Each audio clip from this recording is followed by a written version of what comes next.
సంగారెడ్డి జిల్లా పటాన్చెరు నియోజకవర్గంలో జాతీయ రహదారిపై ట్రాఫిక్ సమస్యకు త్వరలోనే పరిష్కారం చేస్తామన్న జిల్లా ఎస్పీ రూపేష్. పటాన్చెరు నియోజకవర్గంలో జాతీయ రహదారిపై ట్రాఫిక్ సమస్య పరిష్కారానికి ఎలాంటి చర్యలు తీసుకోవాలనే విషయమై సంగారెడ్డి జిల్లా ఎస్పీ రూపేష్ లగ్డారం చౌరస్తా నుండి పటాన్చెరు వరకు జాతీయ రహదారిని పరిశీలించారు. పటాన్చెరు పరిధిలోని లగ్డారం చౌరస్తా నుండి BHEL వరకు ఉదయం సాయంత్రం ట్రాఫిక్ సమస్య తీవ్రంగా ఉందని, దీనికోసమై national highway authority, GHMC police వారి సమన్వయంతో ట్రాఫిక్ సమస్య నివారణకు ఎలాంటి చర్యలు తీసుకోవాలనే విషయమై త్వరలోనే కార్యాచరణ ప్రకటించి సమస్యను పరిష్కరిస్తామని జిల్లా ఎస్పీ రూపేష్ అన్నారు.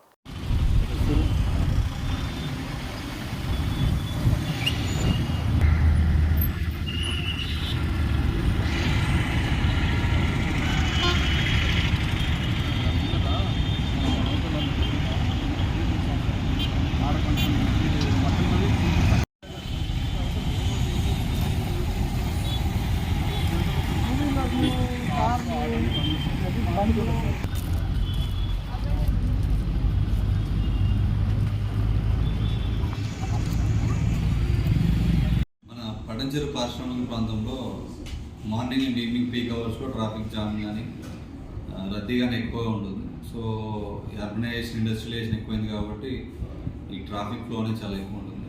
సో ఎక్కడైతే ట్రాఫిక్ జామ్ ఎక్కువ అవుతుందో చూసి దాన్ని పరిశీలించి కొన్ని హాట్స్పాట్స్ని ఐడెంటిఫై చేయడం జరిగింది.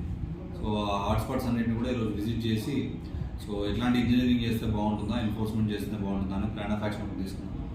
తొందరలోనే అందరు స్టేక్ హోల్డర్స్, RTC వాళ్ళు, GHMC మరియు నేషనల్ హైవేస్, అలాగే పోలీసు, రెవెన్యూ వీళ్ళందరినీ కూడా తీసుకొని ఎంక్రోచ్మెంట్స్ ఏవైతే ఉన్నాయో ఎంక్రోచ్మెంట్స్ అన్నీ కూడా క్లియర్ చేయించి, అలాగే ఈ ప్రయాణికులందరికీ కొంచెం రోడ్ ఇంజనీరింగ్ కూడా చేసి మా ట్రాఫిక్ పోలీసుని కూడా పెద్ద ఎత్తులో డిప్లాయ్ చేసి సో ఒక హ్యాసిల్ ఫ్రీ ఎన్విరాన్మెంట్ క్రియేట్ చేయడానికి ఈరోజు ఫీల్డ్ ఇన్స్పెక్షన్ చేయడం జరిగింది. So our inspectors and SDPO Patancheru and everyone participated.